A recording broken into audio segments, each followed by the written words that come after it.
নমস্কার। আজকে আমি একটি আবৃত্তি বলছি। আবৃত্তিটির নাম বানানুভূতির গল্প, গৌরাঙ্গ ভৌমিকের লেখা। হলো কি ভাই বলছি, সেবার চতুর্দিকে তাকিয়ে যাচ্ছি আমি ভূতের ভয়ে, ডালপালা সব ঝাঁপিয়ে। সন্ধ্যে তখন পেরিয়ে গেছে, বাকি এক রোষ রাস্তা।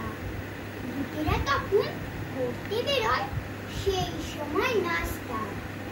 রাম রাম রাম বলতে বলতে পেরে তেঁতুল তলা, হঠাৎ দেখি তিনখানা ভূত বাড়ি আছে গলা।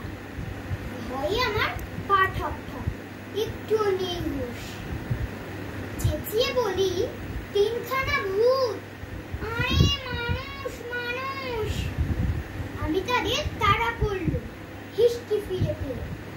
অমনি ওরা লাফিয়ে উঠলো তেঁতুল গাছটিতে, বলল হাত ঝড়ো বলে, আর কখনো করবো না, ক্ষমা করুন মানুষ মহাশয়।